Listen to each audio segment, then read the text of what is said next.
Olha, é que o cão trabalha no hotel famoso. Presta atenção. Abre Hebreus 7 aí, vamos ler um texto rapidinho, antes de eu entrar na mensagem. Seja bem-vindo.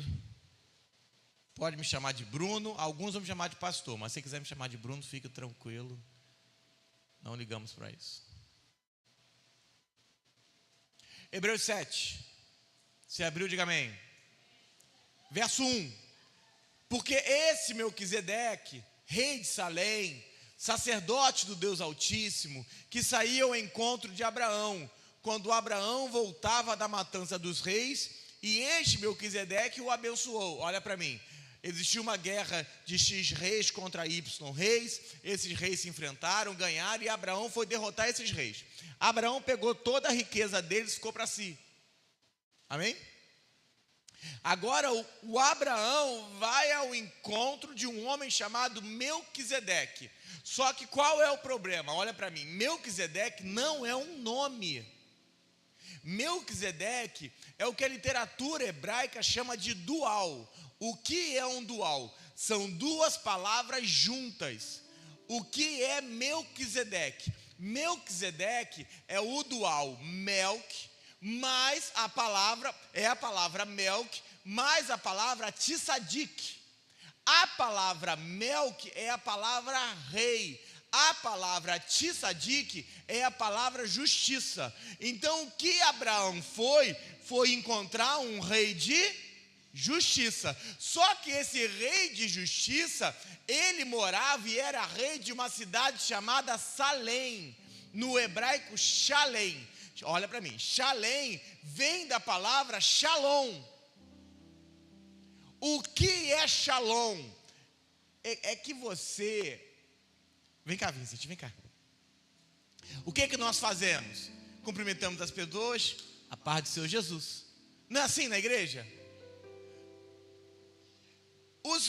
A igreja mais judaizante, o que ela faz? Shalom. Porque na concepção deles, Shalom é igual a paz. Obrigado. Só que a palavra paz, Shalom, vem da palavra está pago. Você não entendeu. Vira para esse irmão que está ao seu lado e fala assim: você só tem paz porque está pago. Então, quando você declara para alguém a paz do Senhor Jesus, o que você está dizendo é: há 2000 anos atrás ocorreu uma cruz e Ele pagou pela sua paz. Então preste atenção, o Abraão está indo ao encontro de um rei de justiça que mora numa terra de paz. Você conhece algum rei de justiça que vive numa terra de paz? Porque Melquisedeque é uma tipologia do próprio Cristo, um rei de justiça que agora conquistou uma terra de paz. Pastor, não concordo com isso. Não tem problema, só a gente continua lendo o versículo 2. Para o qual também Abraão separou o dízimo de tudo. Primeiro se interpreta a rei de justiça, depois também a rei de Salém, ou seja, rei de paz. Pronto. Para você não achar que eu estou mentindo, está escrito. Olha como ele parece com Jesus: sem pai, sem mãe, sem genealogia, não teve princípios de dias, nem fim de existência. Entretanto, feito semelhante ao Filho. Fala assim: apareceu agora isso, não é possível. Vira para esse irmão e fala assim: não, esse texto surgiu agora, não. Então fala assim: diferente do que ensinaram, nós estamos lendo um texto no Novo Pacto que fala sobre dízimo. Só que o texto é tão fantástico que ele vai continuar. Versículo 4. Considerai, pois, como era grande esse a quem Abraão, o patriarca pagou dízimo, tirando dos melhores despojos. Ora, os que dentre o filho de Levi recebem sacerdócio têm mandamento de recolher, de acordo com a lei, os dízimos do povo, ou seja, dos seus irmãos, embora também tenham esse descendido de Abraão. Ele está falando assim, os levitas que recolhem dízimo, eles descenderam do Abraão que pagou dízimo. 6. Entretanto, aquele cuja genealogia não se inclui entre eles, recebeu dízimo de Abraão e abençoou o que tinha as promessas. Evidentemente é fora de qualquer dúvida que o menor é abençoado pelo... Quando você entende e não dizima, opção 1, você não acha que ninguém é maior do que você. Está escrito. Porque a concepção 1 de dízimo é: o menor é abençoado pelo... Ou seja, você se basta. Eu prego aqui na igreja. Se você foi de uma igreja ou entrou numa igreja que o pastor não tem pastor, saia dela. Porque eu em 6 anos de igreja nunca puxei um envelope aqui dentro. Nunca. Ó, se tem gente que prega aqui, eu vou falar a frase que ensinaram para você. Ó, a frase é assim, ó. Se for mentira, vocês podem gritar, é mentira. Quando você for dar dízimo e oferta, você tem que dizimar e ofertar, porque as pessoas têm que aprender pelo que você está fazendo. Quem já chutou isso? Levanta a mão, de verdade. Levanta a mão, levanta a mão. Igrejas diferentes, lugares diferentes. Você não faz porque me viu fazer, você faz porque entendeu que é isso biblicamente. Sabe por quê? Porque se eu tivesse que dizimar aqui, eu fazia tudo, 100%. Por quê? Eu sou pastor integral, irmão. Eu vou comer, então eu vou botar e vou tirar. Que hipocrisia da peste. Eu sei que você não está preparado para essa conversa. Irmão, se eu for puxar um envelope aqui, eu vou tirar tudo que tem do banco e vou fazer. Porque depois que eu fizer, eu sou pastor integral, gente. Pastor, você não trabalha? Trabalha. Essa semana eu respondi quase 40 pessoas. A pastora Juliana deu 9 gabinetes. A gente estava aqui o dia inteiro. Estamos escrevendo um seminário, estamos cuidando de você, estamos fazendo um gabinete, salvando casamento, salvando pessoas das ruas. Falamos com 50 pessoas por dia. Atendemos liderança, atendemos diácono, atendemos outros pastores. São 3 igrejas. Se você quiser, eu posso continuar a lista de afazeres de um pastor. Mas eu não quero que você concorde com isso. Mas toda vez que você entrar na casa de numa igreja em que aquele pastor não tem um pastor, ele vai dizer que ele é 12 de Jesus. Só que entenda, nós somos corpo de Cristo, amém? O cabeça é... Aí a pessoa fala assim, então, o cabeça é Cristo. Mas faça assim com o seu dedinho. Por que você está mexendo no seu dedinho? Porque a sua cabeça mandou. Mas sem braço você mexe o dedo? Sem articulação mexe o dedo? Porque todo mundo, todos no corpo estão interdependentes de todos. Não existe pastor sem membro. Ué? Se eu tivesse ninguém aqui, eu estava aqui com quem? Eu ia virar um intercessor e não um pastor. Ué? Mas eu vou continuar. 8. E esse é o grande texto, marca na sua Bíblia. Aliás, aqui são homens mortais os que recebem dízimos. Porém, ali de quem se testifica que vive. E por assim dizer, que Levi também, que recebe dízimos, pagou dízimo na pessoa de Abraão. Fala assim, Levi, que recebe dízimo, pagou dízimo na pessoa de Abraão. Olha para mim que fantástico. Estou tirando dízimo e oferta não, fique tranquilo, para você não achar que eu estou te motivando. O texto é tão fantástico que ele vai dizer assim, ele vai comparar a lei e graça. Ele está falando de Levi, aí ele está falando assim, aqui na lei, quem está tomando dízimo são homens que morrem. Olha o texto, pode ler. Aqui se tomam dízimo os homens que morrem. Agora presta atenção. Aí ele vem para a graça. Aí está falando assim, aqui no novo pacto se testifica que ele... Catuca esse irmão que está ao seu lado. Fala para ele assim, vou te contar um segredo. Só há um texto em todo o Novo Testamento em que há testificação na sua vida que Jesus está vivo. Então presta atenção, o problema está aqui. Porque a sua oração para Jesus, não há texto que diga que para você ele está vivo. Não estou dizendo que para você não esteja, biblicamente. Quando você vem para o culto e adora o Senhor com louvores e hinos lindos, não. O único texto que diz que a sua vida testifica que Ele está vivo para você é quando você dizima. Está escrito: ali tomam dízimos, e ao tomar, se testifica que Ele vive. Presta atenção, e a correlação é a única. Se eu dizimo, e ao dizimar, eu testifico que Jesus está vivo, ao não dizimar, eu estou testificando que para mim Ele está morto.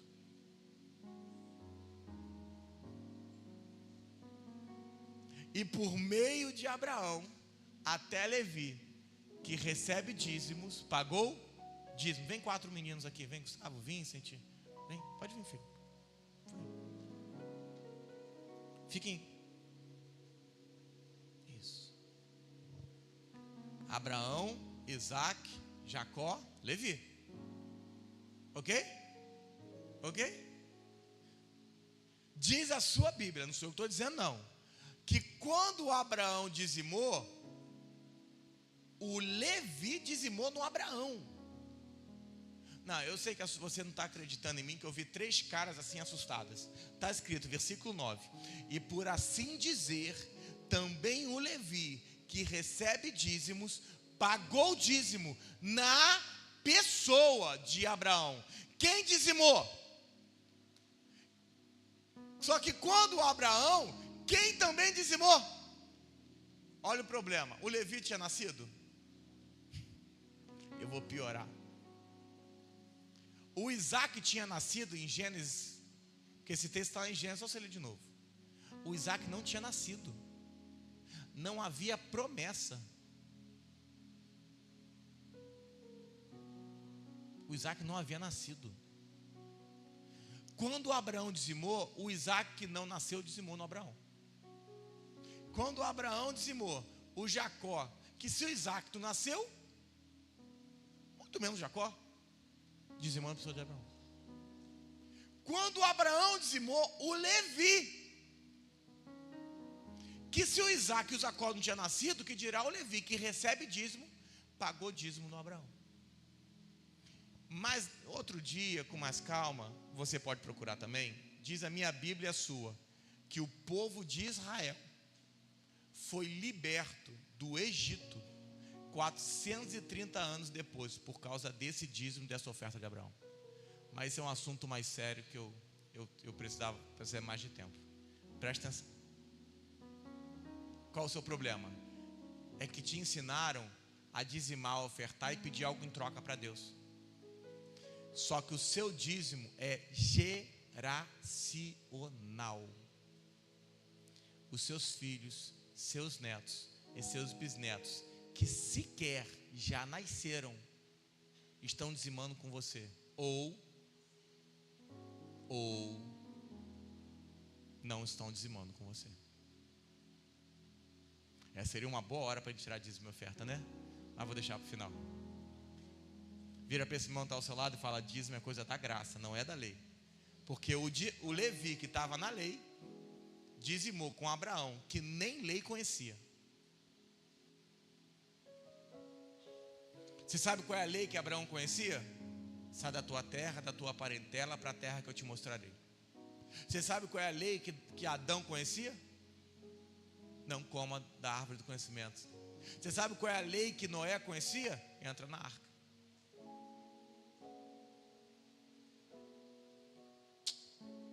Amém? Posso começar a pregar?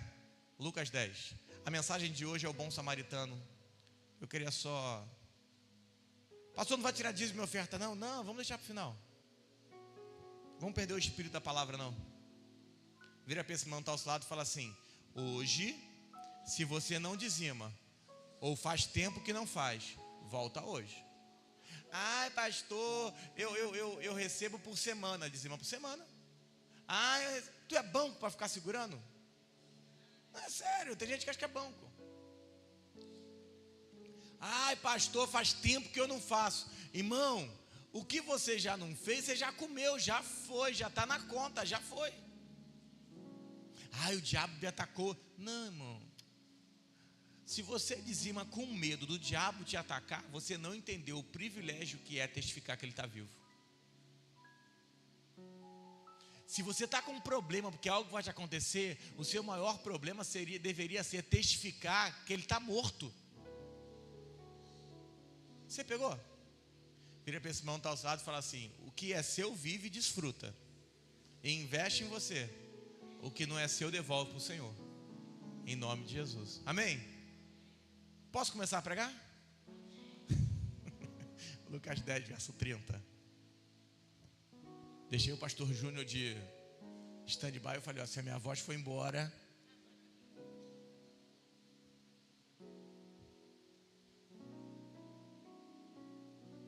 pastor Júnior estava amoroso de manhã, não estava? Estava amoroso? O pessoal falou que estava amoroso.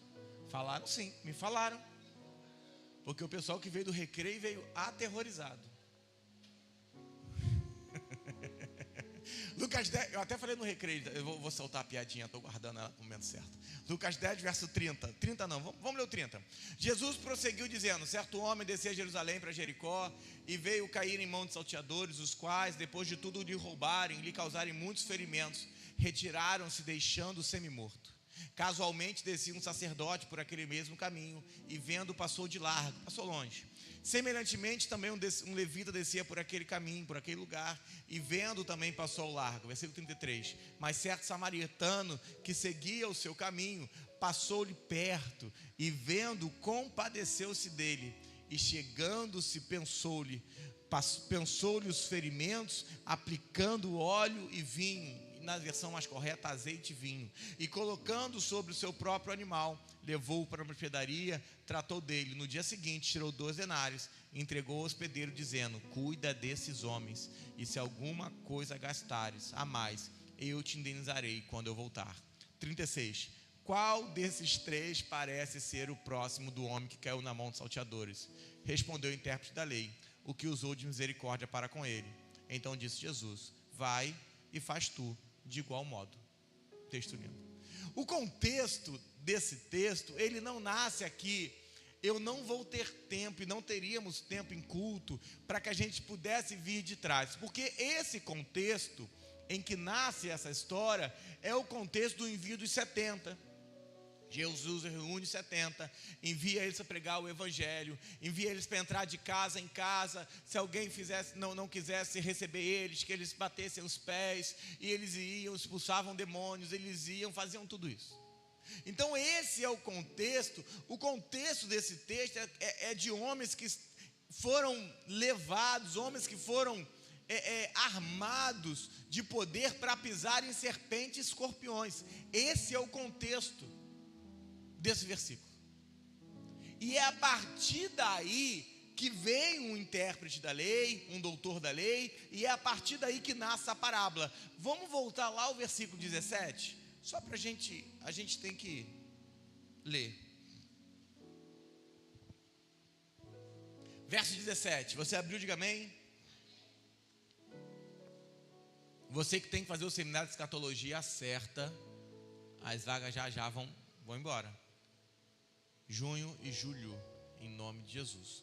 Então, 17. Então regressaram os 70 possuídos de alegria, dizendo: Senhor, os próprios demônios se submetem em teu nome. Isso é fantástico, irmão. Vira para esse irmão que está ao seu lado e fala assim: até demônio se submete ao nome de Jesus.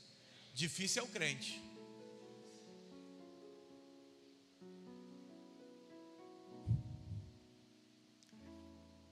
Mas ele lhes disse: eu via Satanás caindo do céu como um relâmpago. Eis aí vos dei autoridade para pisardes em serpentes e escorpiões, e sobre todo o poder do inimigo, e nada, absolutamente nada, te causará dano. O versículo 17 ele é ótimo, porque ele vai dizer: Senhor, os próprios demônios se submetem em teu nome. Mas o fantástico é o início do versículo que diz: então regressaram os 70 possuídos de alegria. Qual era a alegria deles? Os demônios se submetem em teu nome. Irmão, eu sei o que é isso. Sei. Acabou o retiro ontem, irmão. Que teve de membro chegando para mim falando: pastor, a gente tem que falar mais de libertação, pastor, nunca vi isso na vida. Pastor, tem que ensinar isso, tem que não sei o que. Eu sei o que é isso.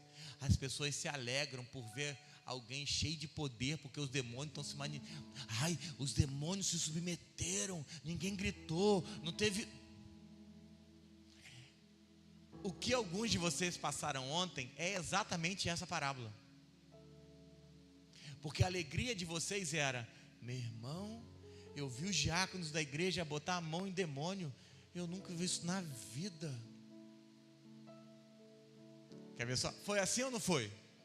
E se você se moveu de alegria, de falar: eu estou num lugar cheio de poder. Foi assim ou não foi esses dias?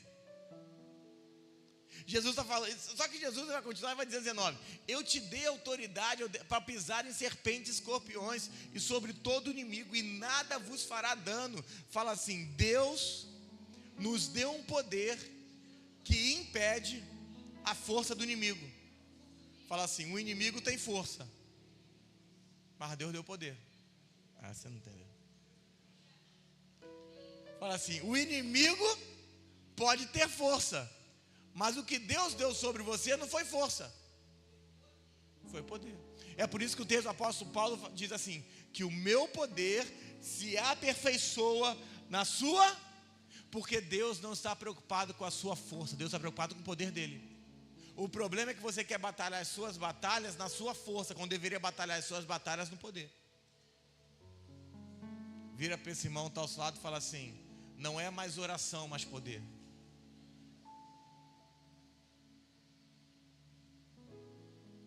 É mais vida com Deus, mas poder. Porque nem todo aquele que está em oração tem vida com Deus. Tem gente que só ora quando está com problema. Agora, Jesus vai dar o retrato da igreja do século 20. Não obstante, alegrai-vos. Fala assim: se alegre. Não porque os espíritos se vos submetem, e sim porque o seu nome está escrito no céu. Jesus está falando: para com essa bobeira de se alegrar que os demônios se submetem a você. Se alegre, porque o seu nome está escrito no céu. Todo retiro a gente passa por isso. Um monte de gente é liberta, um monte de gente manifesta, não há problema nenhum com isso. Só que como as coisas funcionam, as pessoas vêm falar: pastor, nunca vi demônio submeter assim.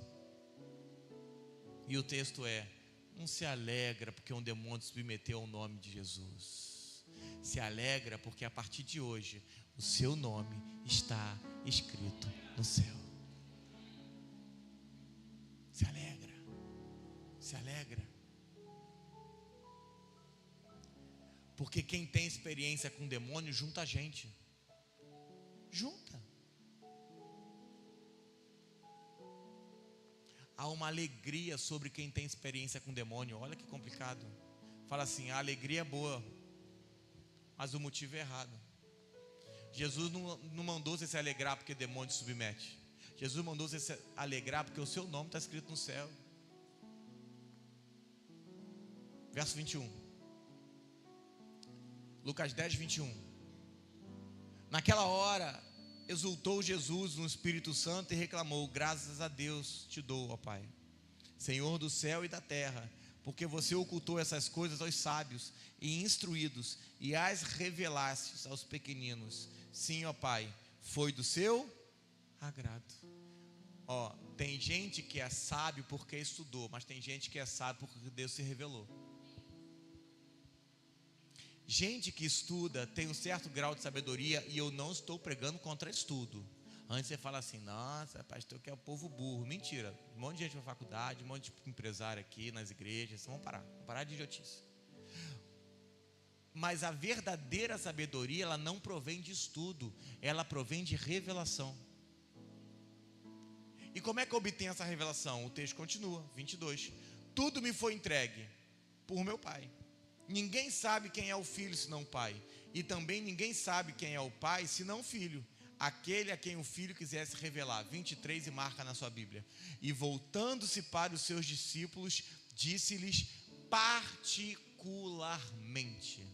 Fala assim, particular. Bem-aventurados os olhos que veem as coisas que vós vedes. Eu sei que nós temos o famoso sermão das bem-aventuranças, amém? Mas o que Deus está ensinando hoje para a gente é que existe uma bem-aventurança que só pode ser dada no particular de Deus. Nós temos um sermão de bem-aventuranças, mas existe uma bem-aventurança. Me dá mais um pouco de retorno, que a voz vai diminuindo, é só Jesus. Mas existe uma bem-aventurança que Deus só dá no particular. Qual é o nosso problema? É que Deus se chama no particular e você tem que ir. Qual é o nosso problema? É que nós estamos criando o nosso particular com Deus. Entenda. Quem aqui já passou por problema e foi orar? Crise no casamento, crise no namoro, crise na faculdade, crise. Você é a pessoa de crise.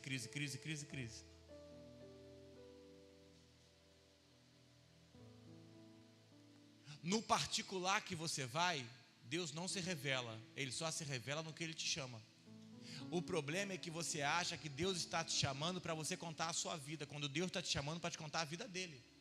O problema é que ao invés de você ouvir a vida de Deus, você está querendo contar a sua. Entenda, Deus não precisa saber da sua vida. Diz a minha Bíblia e a sua, que até o fio de cabelo que cai da sua cabeça, Deus contou.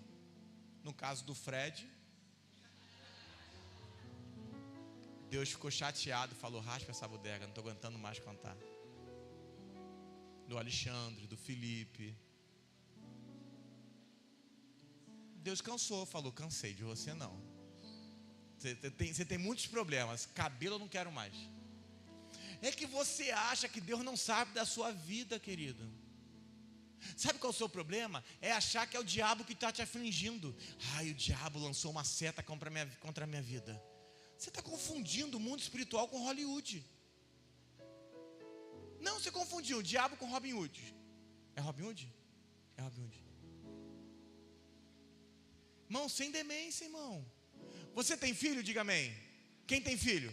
Você já viu o diabo tocar no seu filho? Aí, Deus deixou o diabo tocar em você. Você já reparou que você está achando que é o diabo que faz as coisas na sua vida? Você ora e as coisas não param? Porque não é diabo. É Deus que está querendo matar você mesmo. Eu falei mais cedo. Eu estava no recreio ministrando. E eu falei assim. É que nós não conseguimos entender a Deus. Aliás, você nem consegue se entender. Irmão, se você fosse Deus, você estaria vivo? Ou você já teria se matado? Ai, não estou aguentando você. Tá, eu vou pegar. Quando as meninas estão naquele período de tensão pré-maluquice, não, porque há uma demência que ocorre. É verdade. Você se olha no espelho e fala assim.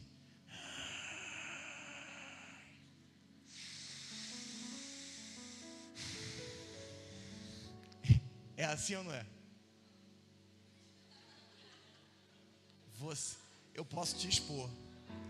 Você é filha de pastor da igreja e o seu pai não ligaria de expor a sua vida, que eu conheço seu pai muito bem, inclusive. Você ligaria, pastor Júnior?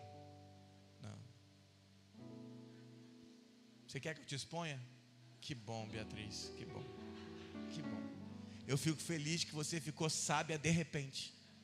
De repente, tem dia que você se olha e fala assim, O seu chefe num dia é a melhor pessoa, no outro dia é a pior. Como, gente? Num dia você fala, nossa, eu sou tão... Você já reparou? Você começa no emprego e fala, ai, meu emprego é excelente. 2 semanas depois, tem uma obra de feitiçaria aqui dentro. Ó, eu estou mentindo? Eu brinquei no recreio. Quem tem marido aqui? Quem é casado aqui? É casado? Quem é casado? Presta atenção. Se o seu marido é um varão, ele tem alguns problemas. Passou por que varão? Porque hoje em dia está difícil, né? Eu não posso falar porque pode vir um processo. Então, esse é um corte que a minha mídia dá na minha pregação. Presta atenção. É que eles têm medo de eu ser processado o tempo todo. Então, presta atenção. Olha aqui. Homem tem algumas características. Qual é ela? Ele pegou uma blusa, foi na rua, voltou, a blusa está limpa, deixou a blusa em cima da cadeira. A mulher vai olhar aquela blusa, ela vai falar, a blusa está... Mas nós vamos falar, a blusa está... Para que você deixou aí? Para usar de novo. Ai, pastor, está sujo. Não, a gente toma banho. A gente é limpinho. Quer ver só? Homem é assim ou não é? Só que aquele inferno daquela blusa está ali há 3 anos. Mas um dia, o Exu Confusão se apossou da sua vida. E você começou, essa blusa está aqui tem 3 anos. Por que só reclamou agora? Eu não estou aguentando mais. Eu quero as contas. Irmão, por causa de uma blusa. Cala a boca. Se você quisesse pregar, você virava pastora, não era personal trainer. Entendeu? Vai se meter com musculação. Vai se meter... Presta atenção, você que participa do culto, participa com amém ou não amém. Mas não participa, porque entenda, o pastor sou eu. Se você quer ter voz, Deus tem que ungir. E como eu sou o pastor e já sei que você vai querer me retrucar, eu vou atrasar isso. Até eu me enviar. Aí eu me envio, deixo aqui 2 pastores e aí eu unjo você para você afrontar o pastor que tiver, porque pode fazer bem para ele, para mim não. Estou brincando. Presta atenção. Então, olha que fantástico, olha que fantástico. Aquele inferno daquela... Eu não estou dizendo se está certo ou se está errada. A única coisa que eu estou dizendo é que a gente toma banho, é a única coisa que eu falo. Então aquela blusa, você foi ali, foi no mercado, foi na farmácia, voltou, botou na cadeira. Quem passa por isso aqui? Levanta a mão. Não, as mulheres, os homens não, gente. Pelo amor de Deus. Eu estou tentando, Jesus. Eu estou tentando, Senhor. É por isso que os pastores ficam entregando profecia. É mais fácil contar com o povo. Presta atenção. Presta atenção. Perdão, eu fui mal. Eu errei. Se você... Cala a boca. Se você é mulher e você sofre com isso, levanta a mão. Olha só, tem 4 mulheres só. Nós nem estamos perturbando tanto assim. Presta atenção. Não é sobre estar certo ou estar errado. Isso nem me importa. Porque assim, a pastora nem reclama mais. Porque quando eu casei, há muitos anos atrás, quando eu casei, e a primeira vez que ela reclamou, eu peguei a blusa, meti dentro da máquina, liguei a máquina com uma blusa.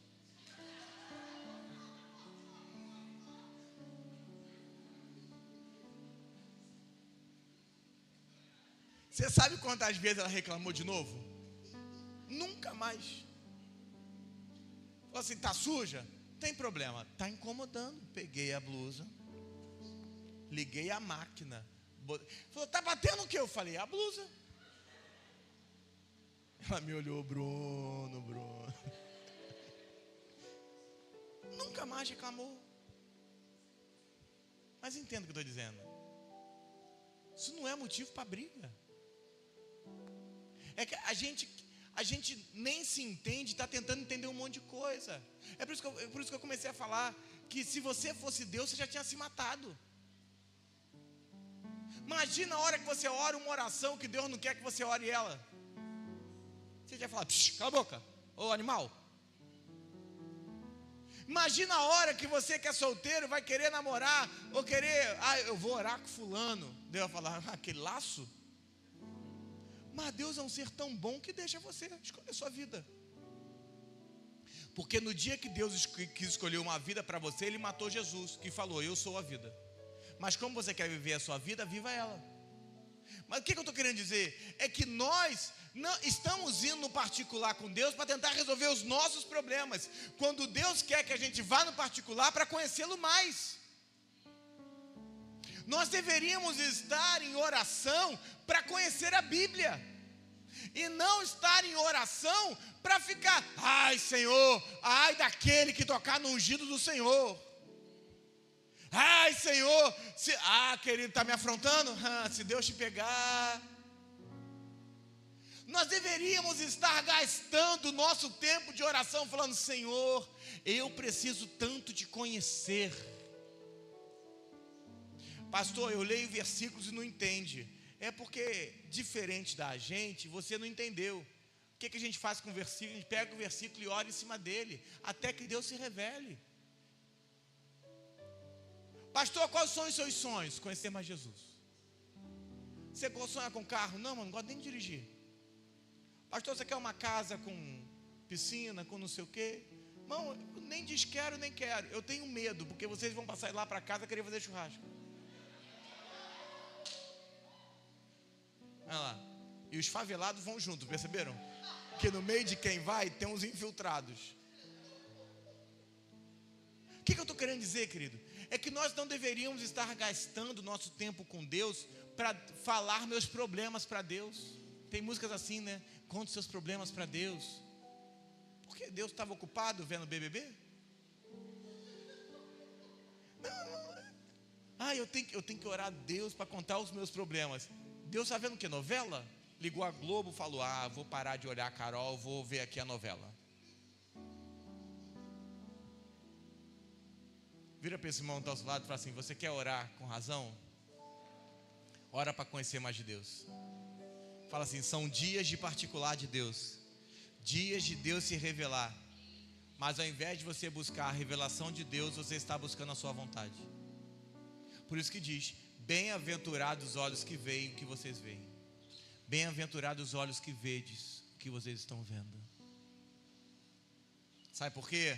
Porque Deus não te chama para ficar oculto, Deus te chama para que você possa ver. O problema é que Deus te chama no particular para revelar a si mesmo, mas você está preocupado com a sua própria vida. A igreja desconhece de Deus de uma tal forma. Olha para mim. Quem estava, é lógico, todo mundo passou pela pandemia. Eu já ia perguntar, quem estava aqui na pandemia? Tipo, todo mundo. Na pandemia teve um texto que foi muito usado. Qual era o texto? Era o texto que Israel pegou o sangue e passou nas portas. Foi fantástico, fantástico. Aí o que a gente fez? E dá-lhe azeite na porta de casa. Aí pendura lá um negocinho judeu lá na porta de casa. Fala assim, infelizmente, o pacto está errado. Porque no novo pacto, Deus não passou sangue na porta. Deus colocou sangue em você. E por que passou sangue na porta? Porque o anjo da morte, preste atenção, o anjo da morte viria. E quando o anjo da morte visse a casa, o anjo da morte ia ver o que? O sangue. E ao ver o sangue, o anjo da morte ia pensar o que? Alguém? Não, fala. Alguém morreu. Você não pegou o espírito. Eu vou melhorar. Quando o anjo da morte passasse na casa e ver os umbrais cheios de sangue, o anjo da morte ia falar assim: um cordeiro morreu aqui. Por que a morte não pode tocar na sua vida? Porque sobre ti há um sangue. E quando ela vê, ela tem a certeza: ele morreu no seu lugar. Qual é o problema do pacto errado? É que você está ungindo as suas portas da sua casa, mas Deus não habita em templo feito por mãos humanas. Deus foi morar em você. Só que qual é o problema? É que o texto está incompleto. Porque ao mesmo tempo que tinha sangue na porta, dentro comia cordeiro. Jesus um dia apareceu para João Batista e João falou assim: eis o Cordeiro de Deus, que, por que tira? Porque o sangue foi derramado. Fala assim, sabe qual é o problema? É que não basta ter o sangue derramado, agora tem que comer cordeiro. Qual o problema da pregação qualquer? É que quando você começa a escutar outros tipos de pregação, você está comendo outras coisas em vez de comer cordeiro. Fuja dos coachings. Fuja das modinhas. Fuja. Você só precisa de um alimento: Cristo, Cristo, Cristo e Cristo. Mas pastor, eu estou com um problema emocional. Cruz e Cristo. Pastor, mas eu estou numa crise. Cruz e Cristo. Pastor, eu estou... Cruz e Cristo. Só isso. Cristo, Cristo, Cristo, Cristo. Mas pastor, o meu negócio não rompe. Cristo. Cristo e Cristo. É que você está entendendo que é o seu negócio, mas deveria entender que o negócio é dele e você só administra. Presta atenção. Você não tem nada, tudo é dele. Pastor, eu tenho sim, a minha esposa. Não. A sua esposa é dele, porque um dia você vai dar conta dela. A sua casa é dele, o seu negócio é dele, o sonho é dele, o talento é dele, o dom é dele. Nós somos o que o apóstolo Paulo vai chamar de mordomos da graça. Aqui em Curicica começou a ministrar sobre mordomia, Júnior? Ainda não? Não? Conexão começou. É o próximo discipulado, né? Nós vamos começar a falar sobre mordomia aqui, sobre a administração da graça de Deus. Não é administração financeira não, a administração da graça. É que Guaratiba já começou, o Recreio começamos também, né? Já. Entenda. Não é seu, é dele. Num dia entraremos diante de um tribunal, ele vai falar: como é que você tratou sua esposa? Aí você vai dizer: a minha esposa. Ele falou assim: já começou errado, porque não é sua não, é minha. Não, o meu negócio você não entendeu. É por isso que não dá certo, porque já que é seu, quem tem que fazer crescer é você. Mas se for dele, fala assim: o sangue estava na porta, o cordeiro se comia dentro. Olha para mim, olha para mim, olha para mim, olha para mim, olha para mim. Olha. Mas toda vez que o cordeiro era muito grande para casa, se chamava os vizinhos. Fala assim: evangelismo. Não. Olha para mim. Toda vez que o cordeiro era muito grande, o texto de Jesus diz: chame os vizinhos para comer o cordeiro. Sabe quem não evangeliza? Quem não tem cordeiro para dar. Porque quem tem para si e não pode sobrar. Tem que chamar os vizinhos para comer.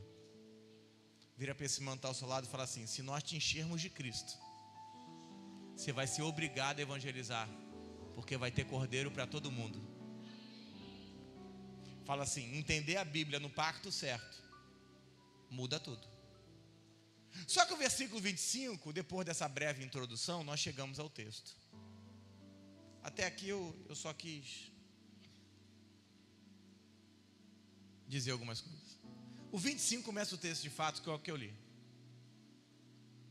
Eis que um certo homem, intérprete da lei, doutor da lei, se levanta com o intuito de pôr Jesus à prova. Mestre, o que farei eu para herdar a vida eterna? É complicado. Fala assim, se levanta para pôr Jesus à prova. Fala assim, a pergunta é boa, o propósito é errado. Porque ele foi colocar Jesus para um teste. Jesus está no meio dos discípulos, ele vira, querendo testar Jesus, fala assim, me diz, o que eu vou fazer para herdar a vida eterna? Fala assim, sabe qual é o problema? É que toda vez que eu quero testar Jesus, o testado passa a ser eu. Você nunca fez aquela idiotice? Senhor, se você fizer isso, eu estou te garantindo. Quem já fez essa oração idiota? Quem já fez? Ah lá. Eu já fiz também, eu sou um dos idiotas. Senhor, se isso acontecer, eu nunca mais. Aí Deus fala assim, você vai me botar à prova? O provado vai ser você. É o texto de Malaquias, né? E fazei. Tu tem coragem disso? Tem coragem? Eu tinha um amigo que ele falou assim, eu vou dizimar, botar Deus à prova. Aí começou a dizimar, ofertar. E de repente ele explodiu. E eu não quero garantir que foi isso ou não, só quero que você entenda. Aí um dia ele falou assim, agora dizimar ficou difícil, né, Bruno? Ele é de outra igreja. Que eu estou ganhando muito, né? Falei, irmão, você botou Deus à prova, irmão. Provado está sendo você. Fala assim, a pergunta é boa, o propósito está errado. Só que no 26, Jesus começa uma surra. Então Jesus lhe perguntou, o que está escrito na lei e como você interpreta? Jesus falou assim, você não é um doutor da lei? Eu quero saber o que está escrito. Mas não só o que está escrito, eu quero saber o que você entende. Porque para mim, não basta o que está escrito. E se você sabe, eu quero saber se você está interpretando. Porque nem todo mundo que lê interpreta, e nem todo mundo que interpreta absorveu. E agora começa a surra de fato, aquela surra de foice, que ele começa assim, a isso respondeu, esse é o autor da lei, amarás o Senhor teu Deus de todo o teu coração, de toda a tua alma, de todas as suas forças, de todo o teu entendimento, e amarás o teu próximo como a ti mesmo. 28, então Jesus lhe disse, respondeste corretamente, faz isso e viverá. Jesus fala assim, adorei. Você sabe ler e você sabe interpretar. A minha pergunta é, você sabe viver? Porque alguém que lê, interpreta e não vive é igual a alguém que nem leu.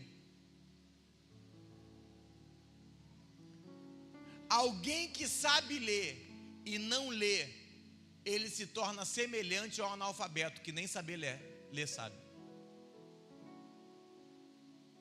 Jesus está falando, eu quero falar algo para você. Eu sei que você sabe ler, eu sei que você interpreta, mas isso não te dá o gabarito para viver.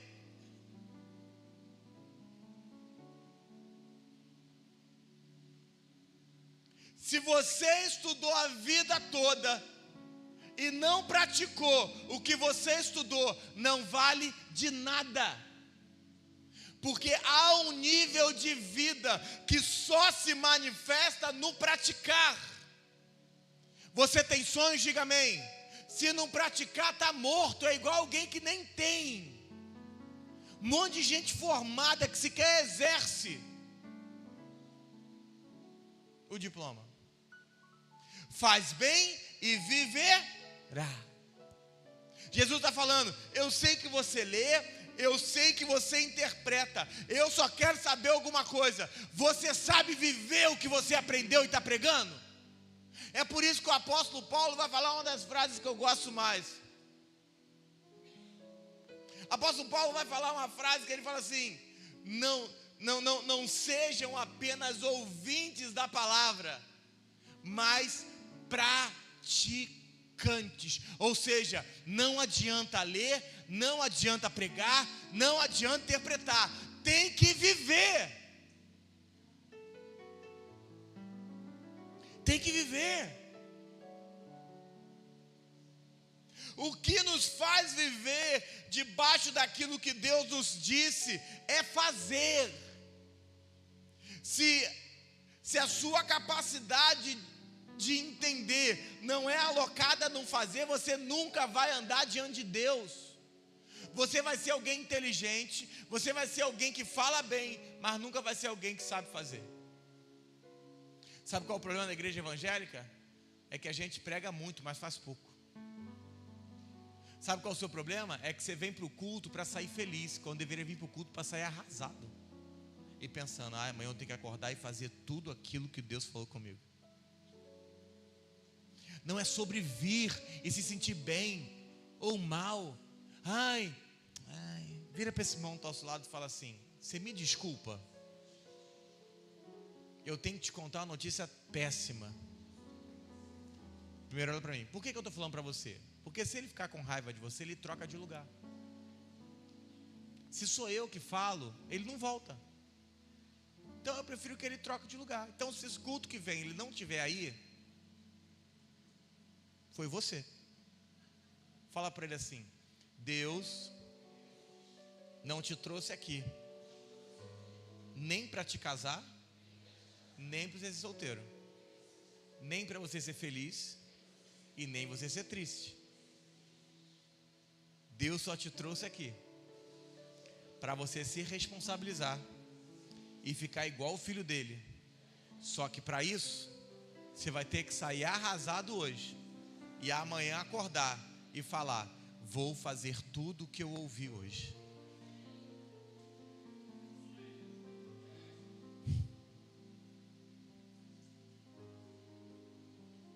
Sabe qual é o nosso problema?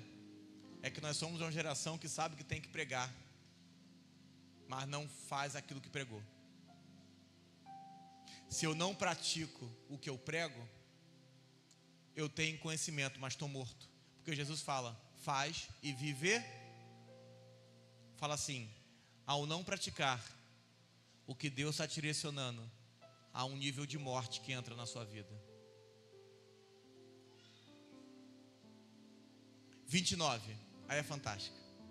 Ele, porém, querendo justificar, pergunta a Jesus: quem é meu próximo? Não, calma aí. Ele, porém, querendo, não.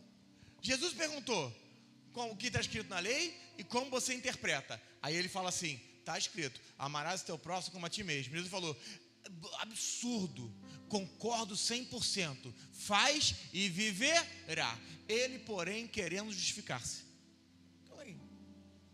De quê? Pergunta para o irmão: de quê? Não, porque não tem cabimento. Olha o enredo da história. Olha o enredo. O que diz a lei e como você interpreta: amarás o teu próximo como a ti mesmo. Aí Jesus fala: fantástico, sobrenatural, faz e viverá. Aí ele: e querendo ele justificar-se, de quê? Fala assim: toda vez que alguém souber que está errado, ele vai querer justificar-se. Se você namora, você sabe o que é isso. Se você namora, se é casado não, porque aqui ninguém precisa disso. Aí ele faz uma pergunta pior. Ele, porém, querendo justificar-se, pergunta a Jesus: quem é o meu?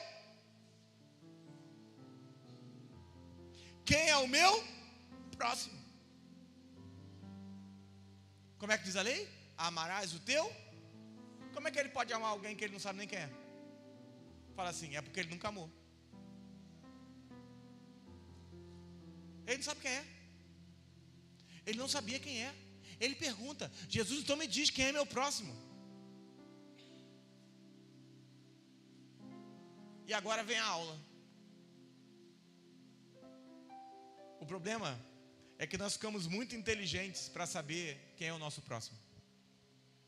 Você acha que seu próximo são só os da sua casa, o seu marido desviado, o seu filho desviado. Nós ficamos tão cultos que nós perdemos o culto. Ficamos tão inteligentes na igreja que nos perdemos da igreja. Como é que eu posso amar o meu próximo como a mim mesmo, se eu não sei nem quem é o meu próximo? Deve ser por isso que a igreja tem dificuldade de amar, já que não sabe quem é. Só que o verso 30, Jesus fala assim. Jesus então propõe uma parábola, que é o exato texto de hoje. Jesus prosseguiu dizendo: certo homem descia de Jerusalém para Jericó, veio cair em mãos de salteadores, os quais, depois de tudo lhe roubarem, lhe causaram muitos ferimentos. Retiraram-se, deixando fala assim, saiu de Jerusalém para Jericó. Fala assim, nunca saia de Jerusalém para Jericó. Nunca saia de Jerusalém. Jerusalém é a sua vida com Deus. Jerusalém é a presença de Deus. Jerusalém é as direções que Deus deu. Eu poderia entrar no que é Jericó, mas vai nos tomar tempo e nós não temos. Nunca saia de Jerusalém por causa de saúde, por causa de dor, por causa de família, por causa de dinheiro. Nunca saia. Porque no caminho para Jericó tem salteador, tem assalto, vão te espancar, vão te roubar tudo. E o texto diz assim, e deixaram ele fala assim, meio morto. Fala assim, parecia que estava morto, mas não estava. Fala, estava meio morto. Sublinhe na sua Bíblia, já já eu volto.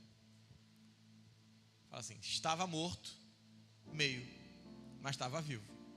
31 é fantástico, porque diz assim, casualmente, fala, de vez em quando, descia um sacerdote por aquele mesmo caminho, e vendo, passou ao longe.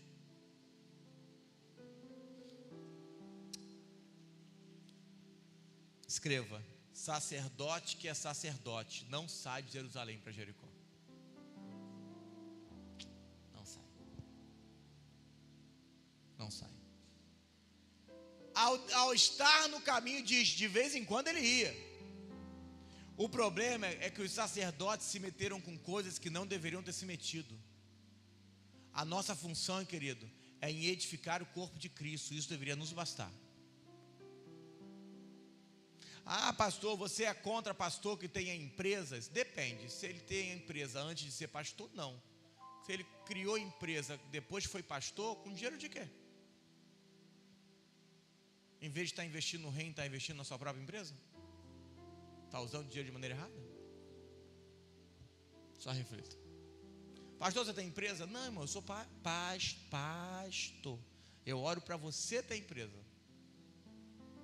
Mas temos muitos pastores que são empresários, mas já tinham a empresa antes. Presta atenção.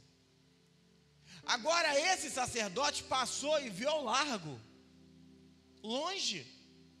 Quando viu ao longe, achou que o cara estava morto. E sacerdote no velho pacto não pode tocar em coisa morta. Ele olhou para si e falou assim, o que vão pensar de mim se eu tocar na morte? O que vão pensar? O que vão pensar? O que vão pensar de mim se eu tocar nele?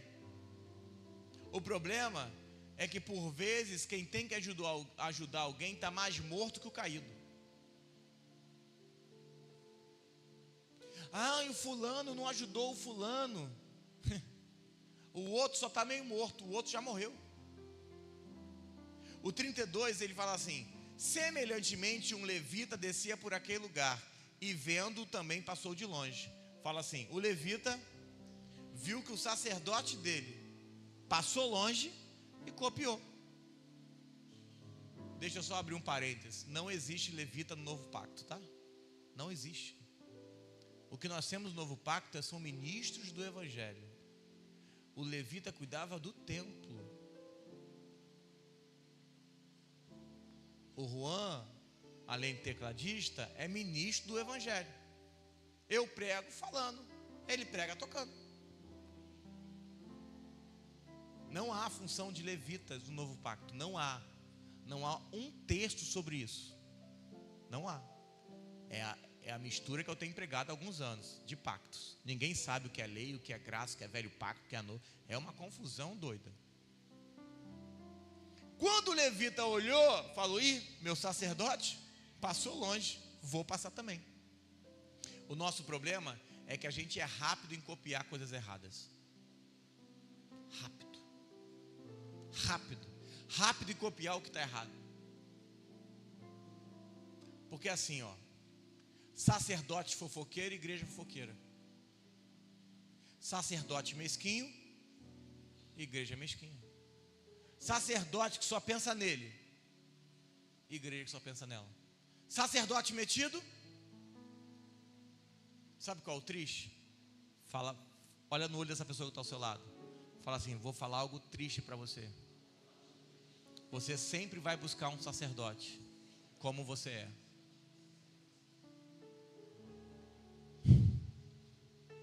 O sacerdote vê a pessoa morta e fala assim: o que pensarão de mim se eu tocar nela?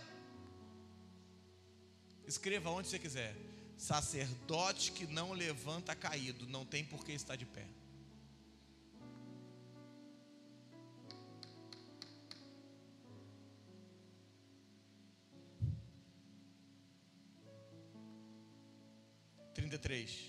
Certo samaritano que seguiu o seu caminho passou perto e, vendo, compadeceu-se dele.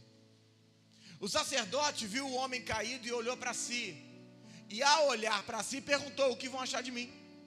O samaritano não olha para si, mas em si, e diz o texto que se moveu de íntima compaixão. O texto 34 é fantástico, porque diz: e chegando-se, pensou-lhe os ferimentos, aplicando azeite e vinho, colocando sobre o seu próprio animal, levou-o para uma hospedaria e tratou dele. João, vem cá. Deita aqui para mim, por favor, filho. Presta atenção. Um homem que não devia sair de Jerusalém para Jericó.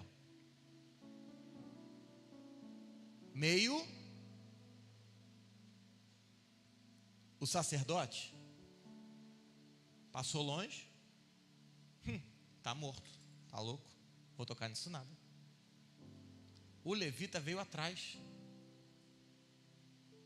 olhou o sacerdote e falou: se o meu sacerdote não tocou, você está louco, vou tocar também não. Mas diz a nossa Bíblia que o samaritano olhou e, aproximando-se, o que o samaritano fez? Ele chegou perto e abaixou, e quando olhou falou: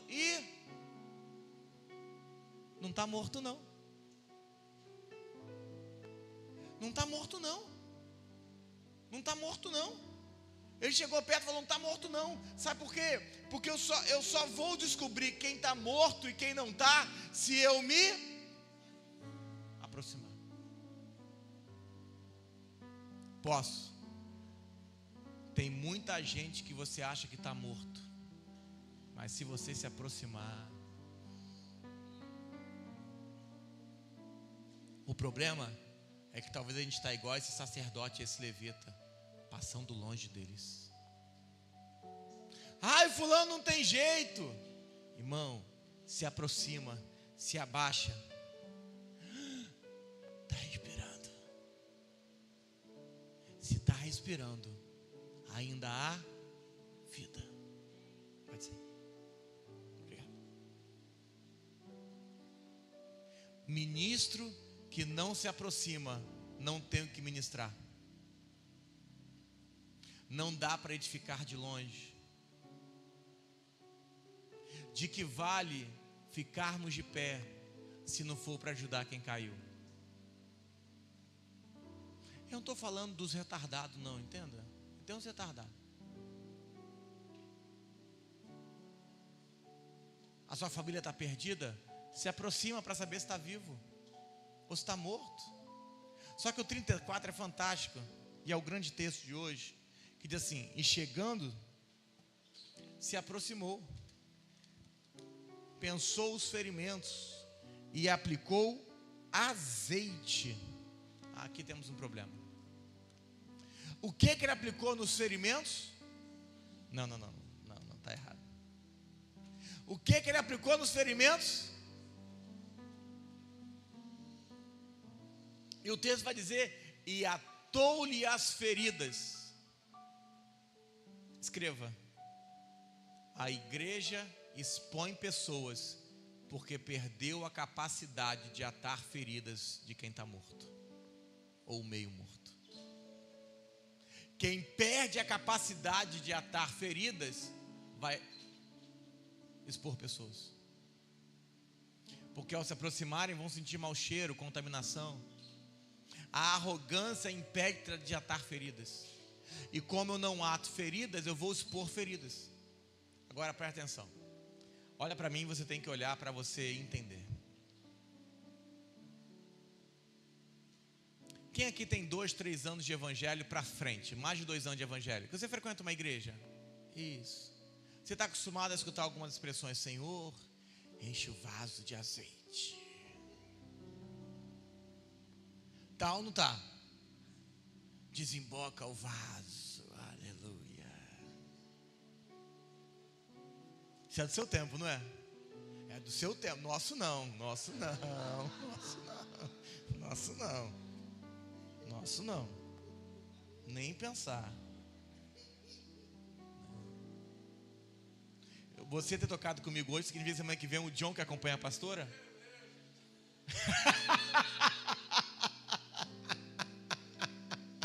Piada interna, presta atenção. Olha aqui. Azeite não é para pular, azeite não é para rodar, azeite não é para ficar no poder igual maluco. Azeite é para atar ferida de quem está meio morto. O problema é que você está: Senhor, enche o vaso. Encher para quê? Tu é o peão da casa própria do Silvio Santos? Vai ficar rodando? Tu é ioiô? As pessoas perderam a noção. Irmão, eu não tenho problema você ficar pulando, não tem problema nenhum com isso. Mas para que você quer que Deus encha se não for para atar ferida de quem está meio morto? Deus não quer te dar azeite para você ficar igual pipoca. E eu não tenho problema nenhum com isso, entenda isso, pessoal que como fica. Mas não é o que Deus está dando, é por quê.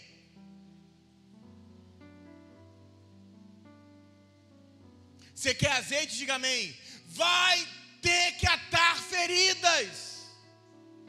Um dia Jesus, chegaram para ele e falaram assim: Jesus, Lázaro morreu. Aí ele vai até Lázaro. Aí as irmãs de Lázaro vêm encher a paciência do Senhor. Ele morreu porque você não veio. Aí Jesus fala assim: tira a pedra. Aí ele fala assim: Lázaro vem pra... Por que ele fala Lázaro? Porque se falasse morto vem para fora, vinha todo mundo. Eu repito, é que a mente não alcançou, né? Jesus fala assim: morto vem para fora, vinha toda a tumba, todo mundo. E Jesus não queria ressuscitar todo mundo, Jesus só quer ressuscitar o Lázaro. Fala assim: é por isso que ele me escolheu, porque ele quis me ressuscitar. Quando Lázaro vem aqui, ó. Um dia eu vou te amarrar para a gente fazer esse negócio. Não tu é o mais novo. Tem algum diácono mais novo que você? Não, então é você mesmo. Você é o... não tem como. Tá bom, vou perguntar. Quem vota a favor do Gustavo? Levanta a mão. E a igreja toda. Por isso que eu não gosto de democracia aqui, percebeu? Eu faço, alguém se ferra. Deu mole. Então tá, um dia eu vou amarrar o Gustavo em algum negócio pra gente... Vou matar ele. Vincent, você providencia, tá dura? A gente amarra. Pode ser numa conexão, não pode? Boa. Tá bom. Quem concorda com isso, levanta a mão. Pronto, E eu nem gosto de democracia, mas acho que agora eu vou me render. Presta atenção. Quando Lázaro sai todo amarrado, Jesus fala assim: vão até ele e desata. Porque assim, você ata quem está meio morto e desata quem ressuscita. Você não entendeu. Se você encontrou alguém que está meio morto, vai ter que atar as feridas dele. Mas um dia ele vai começar a andar. E o mesmo que atou é o mesmo que vai ter a oportunidade de desatar ele. Para ele voltar a andar, para ele voltar a respirar, para ele voltar a andar direito, para ele voltar a correr, para as pessoas falarem, não tem mais mau cheiro não, é porque alguém atou ele. Alguém foi lá e derramou azeite. É tempo de uma igreja que queira derramar azeite sobre aquele que está morto. Só que para isso, a gente vai ter que se aproximar. O fulano não tem jeito, se aproxima. E é interessante que o texto diz que derrama azeite e vinho. O vinho na Bíblia é alegria, entre outras coisas, fala de aliança. Porque a nossa alegria só é justificável se ela consegue contagiar aquele que não tem esperança. E se você veio sem esperança hoje para cá, se você veio meio morto, 35 diz, no dia seguinte, tirou 2 denários, entregou ao hospedeiro, dizendo, cuida desse homem, e se alguma coisa gastares a mais, eu vou te indenizar quando voltar. Em algum texto assim, eu vou te dar o que você gastou além. Vem cá, João, vem cá. Fantástico. Deita aqui. É que você é o líder mais novo, o Gustavo é o diácono mais novo, né? Então, cada um com seu sofrimento. Vem cá, Gustavo. Sobe aqui. Esse homem falou assim, estou trazendo ele está vivo, vou te dar 12 dinheiro,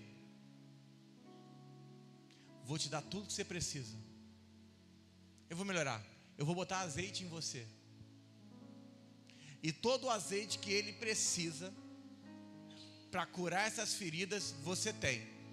Mas preste atenção, se você achar que você está gastando além do que eu estou te dando, quando eu voltar eu te recupero. Você não entendeu, irmão, você não entendeu. Se você achar que você está derramando algo que eu nem te dei, fica tranquilo, que um dia eu vou voltar. E quando eu voltar, eu vou te recompensar de uma maneira. Se você achar que o que você está derramando eu não entreguei, fica tranquilo, porque eu vou voltar. E quando eu voltar, eu vou recompensar a cada um. Pode sentar, João.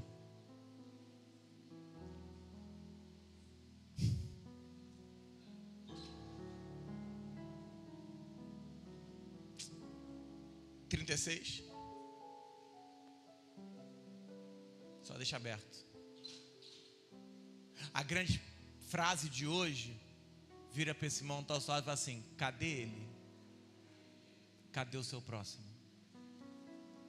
Porque Jesus tem te apresentado pessoas, tem te colocado em situações. Você já reparou que tem uns abençoados que eles aparecem na sua vida depois de 3 anos? Quem passa por isso? Por quê? Derrama azeite nele, querido. Mas sabe qual é o problema? Jesus te deu o dinheiro. Aí você vai falar assim: Senhor, eu comprei carro, eu comprei casa, eu viajei, eu estou rico. Aí Jesus vai falar: você não entendeu. Eu não quero saber o que você conquistou. A minha pergunta é: cadê ele? Cadê o que estava meio morto? Cadê aquele que eu derramei azeite em você e te dei dinheiro para você atar feridas dele? Cuidar dele. Cadê ele? Cadê ele? Deus está te entregando pessoas, clientes, negócios, empresas novas. Não, você que dirige Uber, então todo dia entra uma pessoa no carro. Derrama azeite nas pessoas. Você está ferido, está meio morto, não tem problema. Hoje você vai ser atado, porque tem gente cheia de azeite aqui. Mas se você está cheio, não.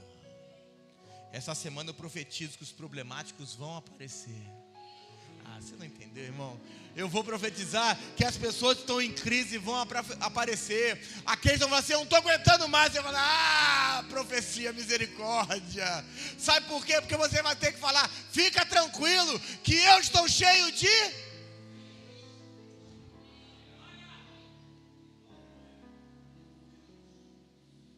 E se você achar que você vai dar algo que você não tem, que Ele não deu, fica tranquilo.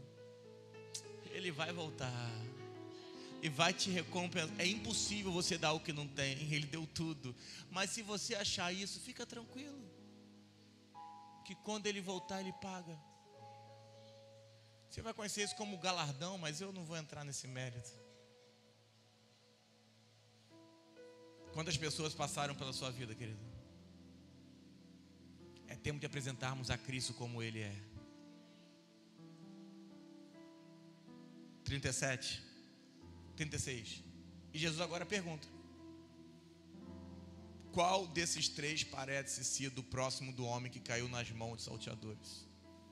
Respondeu o intérprete da lei: o que usou de misericórdia com ele. Então disse Jesus: vai e faz igual. Vira para esse irmão do seu lado e fala para ele: você sabe quem é o seu próximo? O seu próximo é o corpo de Cristo. Só que dentro disso, nós não somos a geração de João Batista. Eu sei que você já estudou essas besteiras já, mas podemos ser a geração de José de Arimateia. Alguém falou isso no retiro esses dias. A geração que vai atrás do corpo morto de Jesus. Tem gente que não sabe nem que é corpo, está morto. Mas José de Arimateia um dia chegou e falou: me dá o corpo que eu vou cuidar. Eu vou botar na sepultura, eu vou atar esse corpo, porque todo corpo atado com azeite ressuscita. Ressuscita. Hoje você veio aqui para duas coisas. Primeiro, tem gente aqui que está morto, irmão. E você não precisa de oração, você precisa de alguém cheio de azeite. Porque tem oração de gente que nem azeite tem. Segundo, tem gente que precisa ser cheio, porque essa semana os atribulados vão aparecer. Pastor, eu nunca fui para um culto que o pastor profetizou que ia aparecer atribulado. É porque as pessoas estão querendo te encher para você ficar rodando na igreja. Eu estou querendo te encher para você cuidar de quem está doente. Eu não sei quem você é hoje, mas a certeza que eu tenho é que se está meio morto, tem azeite. Mas se está bem, vamos derramar mais azeite. Em nome de Jesus. Fique de pé.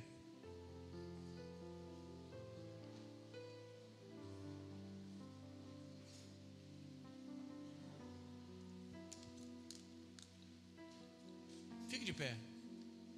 Dá a mão para alguém, para uma pessoa só para uma. Escolhe uma pessoa e dá a mão para ele.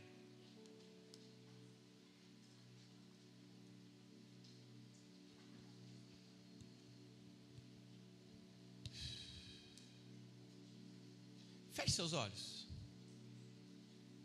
Eu queria ser de olho fechado. Talvez você é essa pessoa que saiu de Jerusalém para Jericó e está meio morto, cheio de ferida, doente, com problema, em crise, não importa. Talvez seja essa pessoa. E tudo bem. Seria um problema se alguém não tivesse azeite para aplicar na ferida. Seria problema se nós não tivéssemos pessoas com azeite para cuidar do ferido e que alguém não tivesse vindo para pagar a conta da estalagem. Está tudo pago. E talvez você está cheio de dor hoje, triste, chateado, ferido, ou como diz o texto, meio morto. Você que está assim, de verdade, sem vergonha nenhuma, levanta a mão onde você está mesmo, levanta a mão bem alto, bem alto, bem alto, levanta a mão, isso. Tem mais gente, pode levantar a mão, gente, levanta a mão, para, tem mais gente ainda, eu não vou atrás de ninguém hoje, irmão, diante de Deus, só levanta a mão, quem está assim. Deixa eu te fazer um pedido, quem está assim, vem aqui na frente, vem cá.